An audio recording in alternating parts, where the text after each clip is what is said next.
За сайн байцгаана уу хүмүүс ээ. Ингээд өнөөдөр та бүхэндээ дизайн технологийн хичээлийг ороход бэлэн боллоо.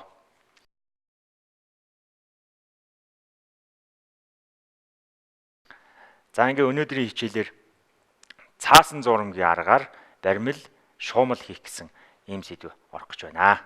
За ингээд хичээл эхлэхийн өмнө та бүхэндээ эхлээд шуумлын талаар бяцхан мэдээлэл өгье гэж бодож байна. За шуумлын урлаг гэдэг бол эрт дээр үеэсээ бас уламжлагдаж ирсэн юм үндэсний гар урлалын нэг төрөл байгаа. За цаасыг ерөнхийдөө цавуу болон жонхуутай хольж одоо нунтаглах юм уу эсвэл давхарлаж наах байдлаар хэлбэржүүлэн тусгай хэвэнд одоо шахаж даран за ингээд бүтээл гаргадаг ийм одоо урлаг байгаамаа. Эртний шашны одоо холбогдолтой цамын одоо баг зэргийг энэ шуумлын аргаар ингээд хийж ирсэн байдаг юм аа. За тэгээ хичээлийн эхлээл та бүхэндээ одоо ямар зүйл хэрэг болох вэ? Хичээлийн хэрэглэгдэхүүнүүдийг та бүхэндээ танилцуулъя. За хамгийн нэгдүгээрт энэ тарган цав хэрэг болно. Бид бүхэн сайн мэдэх.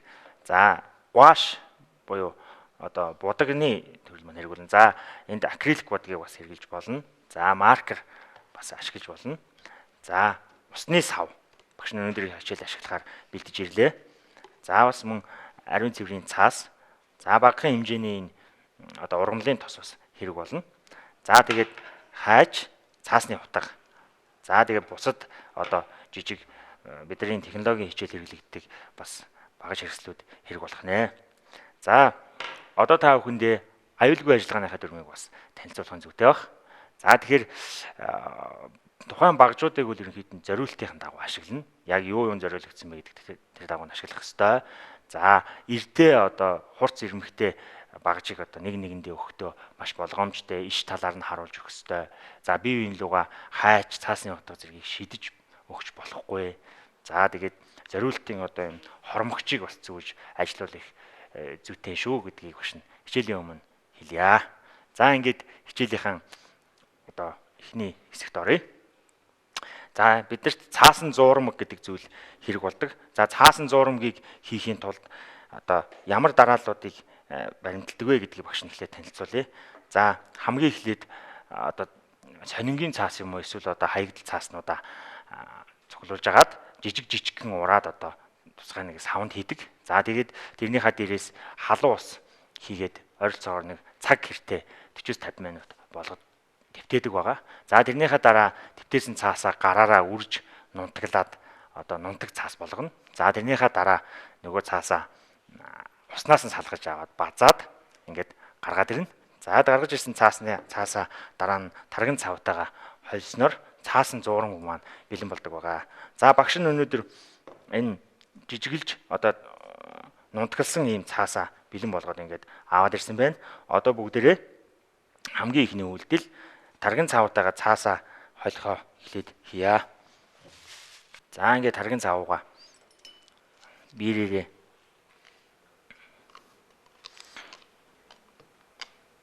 ингээд цаастайгаа тарган цавууга холиод хийчихнэ.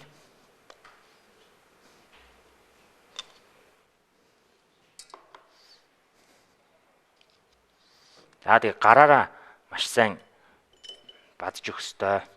Гараараа маш сайн базаж зуурмаг болгох ёстой.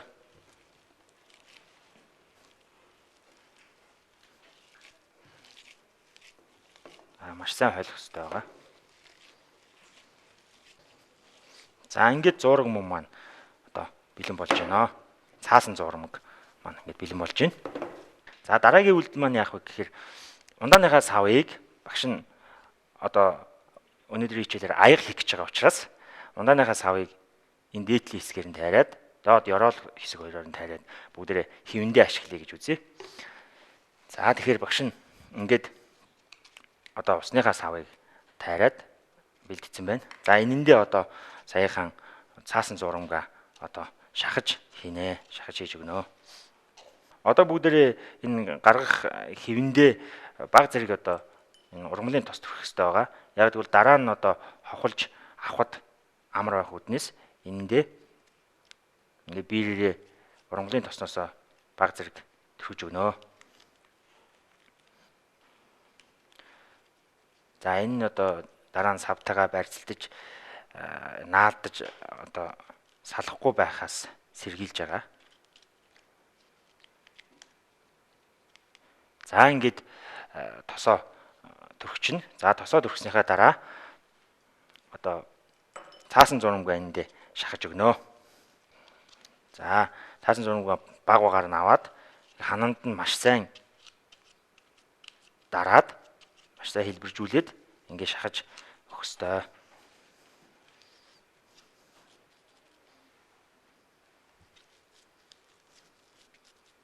За ер нь бол их зузаан явах бол хэрэггүй. Жохон ер нь бол нэг 0.5-аас 1 см хэртэй зузаантай ингэж шахаж өгөх хэрэгтэй. Их зузаан байх юм бол бас хатдаггүй, хатахгүй их удаад байдаг талтай.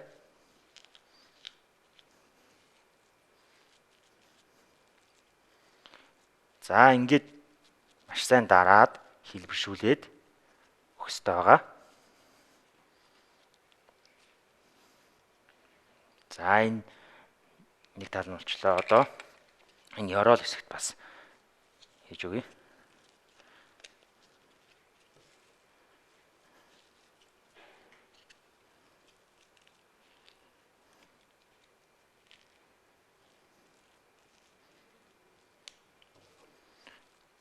За маш сайн дарж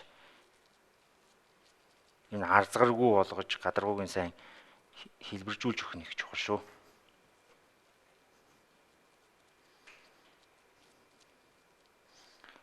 За ингээд хоёр хэсэг хэвэндээ багш нь цаасан зурмгаа шахачлаа. За ингээд энэ одоо цаасан зурмгаа одоо 2-оос 3 өдрийн одоо хугацаатай хатаах хэрэгтэй байгаа. Маш сайн хатаах хэрэгтэй байгаа. За ингээд бидний шахаж хатаасан одоо хэв одоо хатуурсан одоо загвар маань энд байж байна. За энийг одоо бүгдээрээ хавуулж авахдаа яах вэ гэхээр цаасныхаа утгаар энэ ирмгүүдийг ингээд хөндөлөөд жоохон ингээд хөндөлөөд одоо гарахад амар болгож өгнө. За тэгээд энэ талаас нь таглагаа авч агаад ингээд түлхэд за ингээд бидний цаасан зурмгаар хийсэн аягны маань дээд хэсэг хэлбэр маань ингээд гараад ирж байна. За ёроолоо мөн адил зайгшгэ ингээд авчин. За ингээд үнэхээр одоо салахгүй байх юм бол энэ гадна талынхаа ундааны савыг зүсээд авчиж бас болно. За ингээд ёроол хэсэг маань гарч илээ. За энэ хоёр хэсэг маань ингээд хоорондоо хагдаад ингээд аягны маань хэлбэр ингээд үсэх ёстой. За багш нь цавгаар ханаагалах юм. За энэ дээр бол ямар ч төрлийн цав ашиглаж болно.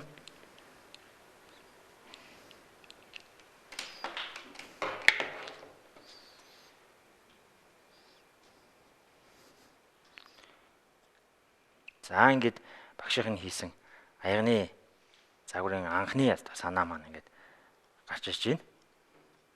За одоо бүгдээрээ энийг одоо ишийг хийн. За аягныхаа ишийг одоо хийх хэрэгтэй байгаа. За ватам цаас ашиглаж болно. Зүгээр энгийн цаасыг одоо хуйлаад бас иш хийсэн ч болно. За багш нь ватам цаас ашиглаад ингээд иш хий. За ингээд наагаад иштэй аяг болгочих. Болчтой.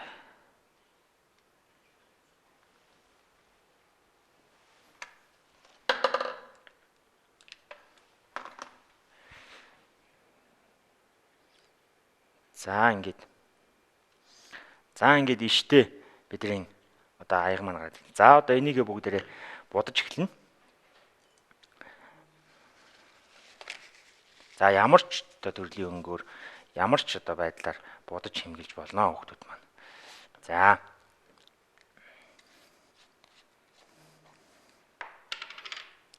За шар өнгийн бодгоноос аваад нийлүүрдээ одоо холж жогоод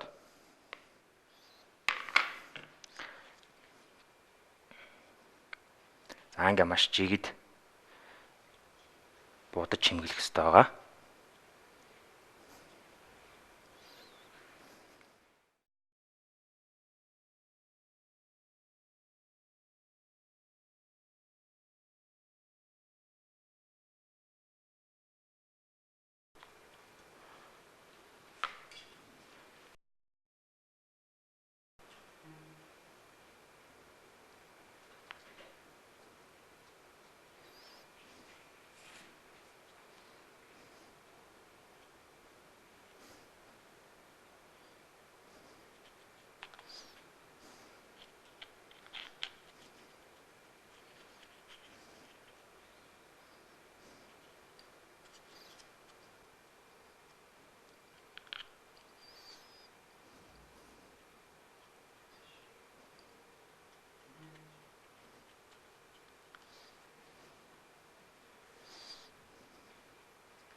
За ингээ багш нь одоо цаасан зурмаар хийсэн аяга будаж ингээ дуслаа.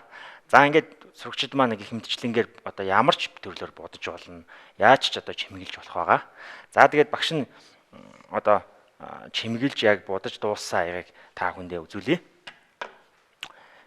За энэ ингээд багшийн хийсэн одоо цаасан зурмаар хийсэн шумал аяг байгаамаа. За иймэрхүү байдлаар ингээд будаад та бүхэн энэс өөрчлөлтөө загвар хийвэр ямар ч одоо байдлаар ийм одоо аяг болон сав, за цэцгийн сав, үзэг харандааны сав гэх мэтлэн нүүрний багш хийж болно. Ийм олон төрлийн зүйлийг хийж болно. За бас өөр том одоо ундааны савыг ашиглаад ийм Монгол гэр хийсэн байгаа цаасан зурмгийн аргаар. За ингээд багш нь өнөөдөр та бүхэндээ цаасан зурмгийн аргаар хэрхэн одоо загварууд хийж болох вэ гэдгийг та бүхэндээ үзүүллээ. Хүүхдүүд маань одоо та бүхэн хичээлдээ орохдоо 1-2 одоо цаасан зурмгийн бүтээлтэй одоо эрцгээгээрээ.